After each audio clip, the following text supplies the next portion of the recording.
Baiklah, pada pertemuan kali ini saya akan menjelaskan tentang periodisasi dalam sejarah. Yang pertama, saya akan menjelaskan apa itu komponen periodisasi dalam sejarah. Jadi, komponen periodisasi itu yang pertama adalah kronologi. Kadang kita bertanya, apa ya yang dimaksud dengan kronologi dalam sejarah? Jadi, kronologi itu adalah urutan waktu dari sejumlah kejadian atau peristiwa. Ingat, urutan waktu yang sesuai. Kadang kita juga bertanya, apakah sejumlah kejadian itu harus saling berkaitan atau tidak saling berkaitan? Jadi jawabannya, ya, jawabannya adalah peristiwa dalam sejarah itu harus saling berkaitan atau berkesinambungan agar tercipta sebuah periodisasi yang baik dan tidak terjadi anakronisme. Ingat, saya sudah jelaskan juga pada minggu lalu, fungsi kronologi memang berfungsi untuk nanti menghindari yang namanya juga anakronisme. Nanti akan saya jelaskan di bagian slide selanjutnya apa yang dimaksud dengan anakronisme tersebut. Dalam kronologi, ternyata kronologi itu sangat bermanfaat dalam sejarah. Bayangkan jika tidak ada kronologi, akan ada yang namanya kerancuan ataupun tidak beraturan pengaturan waktu, sehingga kamu bingung ketika mempelajari sejarah. Sekarang berikut ini ada 3 manfaat daripada kronologi. Jadi kronologi itu berfungsi sebagai berikut. Yang pertama adalah membantu kamu untuk menghindari terjadinya kerancuan atau kekacauan dalam pembabakan waktu sejarah. Yang kedua adalah merekonstruksi peristiwa sejarah di mana masa lalu itu berdasarkan urutan waktu yang tepat. Jadi tidak ada waktu yang melompat-lompat ataupun tidak sesuai. Dan yang terakhir atau yang ketiga adalah menghubungkan dan membandingkan sejarah di tempat lain dalam waktu yang sama. Ingat, tapi dalam waktu yang sama. Komponen periodisasi yang lainnya adalah yang kedua, itu adalah kronik. Kronik adalah catatan kejadian secara singkat dari waktu ke waktu secara berurutan. Biasanya saya sudah mencari beberapa sumber juga. Kronik ini ditulis oleh para musafir, pendeta maupun pujangga pada masa waktu yang lampau. Mereka biasanya pada zaman dahulu, orang-orang yang melakukan penjelajahan samudra, mereka biasanya setiap kali bepergian itu mereka menuliskan sebuah catatan-catatan seperti buku harian atau catatan-catatan perjalanan.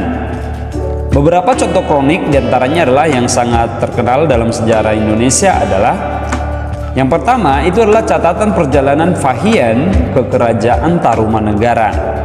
Fahien ini adalah salah satu juga utusan dari Tiongkok yang diutus nanti datang ke Tarumanegara, kerajaan di Indonesia.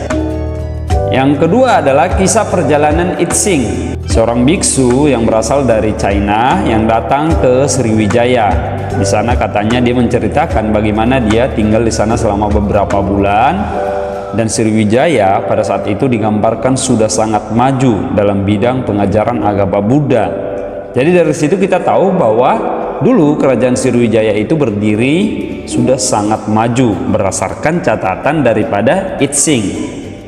Contoh lainnya yang bisa saya berikan adalah para pelayar-pelayar dari Eropa. Salah satunya adalah Marco Polo. Kita tahu Marco Polo yang merupakan seorang pelaut yang pernah datang ke Indonesia. Marco Polo itu pernah singgah ke beberapa kerajaan yang ada di Indonesia seperti Kerajaan Samudra Pasai di Aceh, Perlak, daerah Barus, dan yang lain-lain. Di dalam perjalanan itulah dia menulis sebuah buku yang berjudul Imago Gundi. Jadi hal itu adalah bahan-bahan sejarah. Jadi itulah yang disebut dengan kronik. Sekarang yang bagian C-nya adalah ada yang namanya anakronisme dalam sejarah. Inilah yang tadi saya katakan, kronologi itu berfungsi untuk menghindari yang namanya anakronisme. Anakronisme itu biasanya dilakukan oleh sastrawan dalam menggambarkan suatu peristiwa dalam karyanya. Jadi kadang biasanya seorang penulis atau sastrawan itu ingin menulis suatu peristiwa dalam karyanya. Tapi terkadang yang menjadi masalah adalah ketika dalam anakronisme itu sering menyebabkan yang namanya kesalahpahaman dalam melihat peristiwa sejarah yang sebenarnya. Jadi di sini bisa saya contohkan bahwa anakronisme ini adalah suatu penempatan waktu tokoh yang tidak tepat terhadap tempatnya. Saya berikan satu statement contoh anakronisme, yaitu Sumpah Pemuda itu dilakukan pada saat itu oleh pemuda dari seluruh Indonesia, dan hasil-hasil kongres tersebut diupload di Instagram pemuda pada saat itu. Oke, itu adalah suatu anakronisme yang salah, karena pada saat itu logikanya sosial media itu belum ada seperti yang sekarang ini. Atau contohnya lainnya adalah Sumpah Palapa yang diucapkan oleh Gajah Mada pada zaman kerajaan Majapahit itu ditulis di dalam status Facebook. Oke, dari situ adalah ada penempatan yang salah. Jadi bisa penempatan tokoh maupun penempatan waktu yang tidak tepat. Contohnya Indonesia merdeka pada tahun 1945. Itu adalah penempatan waktu yang tidak sesuai dengan sejarahnya. Oke, jadi sekarang kita lihat yang bahasan yang nomor 2 adalah fungsi periodisasi dalam sejarah. Ingat, periodisasi itu sangat berfungsi dalam sejarah. Periodisasi adalah pengelompokan peristiwa-peristiwa sejarah yang menonjol dalam suatu kesatuan atau tema ataupun kronologi. Jadi biasanya periodisasi ini disebut dengan pembabakan sejarah atau pengelompokan peristiwa sejarah yang sejenis. Mana misalnya peristiwa sejarah yang memiliki tema yang sama atau kronologi yang sama.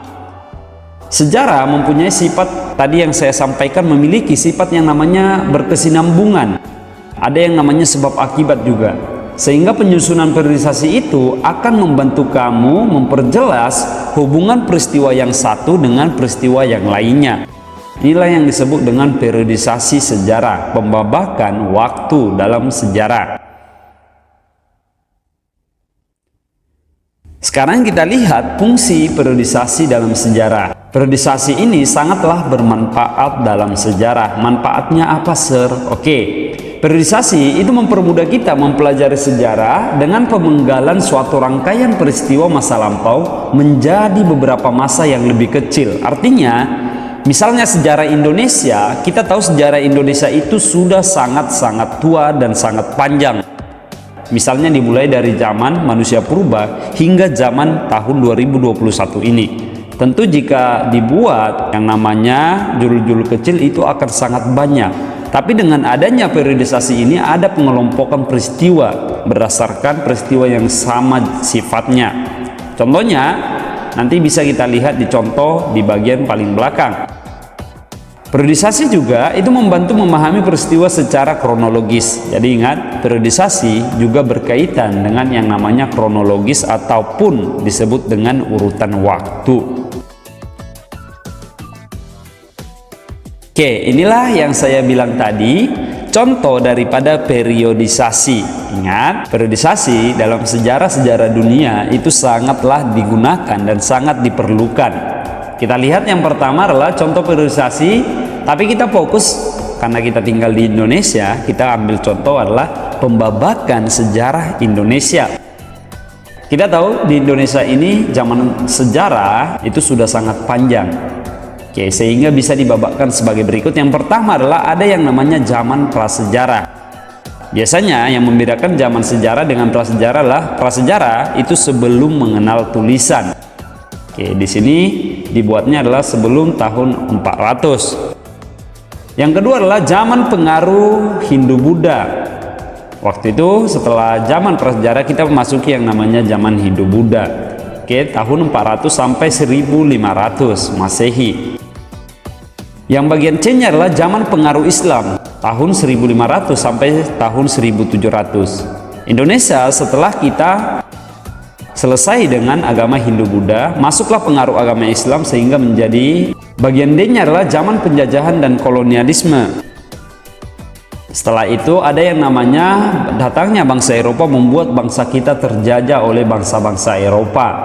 Yang bagian E-nya zaman pergerakan nasional ataupun dikenal dengan zaman memperjuangkan atau menuju kemerdekaan Indonesia. Tapi ingat, masih menuju kemerdekaan. Ini adalah zaman-zaman perlawanan dengan menggunakan organisasi. Yang bagian F-nya adalah zaman pendudukan Jepang. Jepang menjajah kita selama 3,5 tahun nantinya. Oke, itu adalah suatu masa kelam juga di Indonesia. Yang bagian selanjutnya adalah ada zaman proklamasi dan mempertahankan kemerdekaan. Ingat, kita merdeka pada tanggal 17 Agustus 1945. Dan juga kita mempertahankan itu artinya adalah ketika kita baru merdeka banyak sekali gangguan yang terjadi. Baik itu dari serangan sekutu, serangan Belanda dalam agresi 1 dan 2. Oke, ada yang namanya zaman RIS atau Republik Indonesia Serikat dan zaman demokrasi liberal. Itu terjadi semuanya pada zaman Orde Lama. Yang bagian hanya zaman demokrasi terpimpin, yaitu pada tahun 1959 sampai 1966. Yang bagian I-nya adalah zaman Orde Baru. Kita tahu zaman Orde Baru adalah zamannya pemerintahan Presiden Soeharto. Yang bagian J-nya adalah zaman reformasi, yaitu peristiwa reformasi yang terjadi 98. Itulah yang kita nikmati zaman itu hingga saat ini. Jadi peristiwa 98 itu adalah apa yang kita dapatkan hari ini. Bagaimana kita kebebasan berekspresi itu kita dapatkan melalui peristiwa 1998. Itu adalah ringkasan pembabakan sejarah Indonesia. Jadi bisa kamu bayangkan bagaimana periodisasi itu sangat memudahkan kita dalam mempelajari sejarah, bukan? Karena sudah dikelompokkan berdasarkan peristiwa atau judul besar.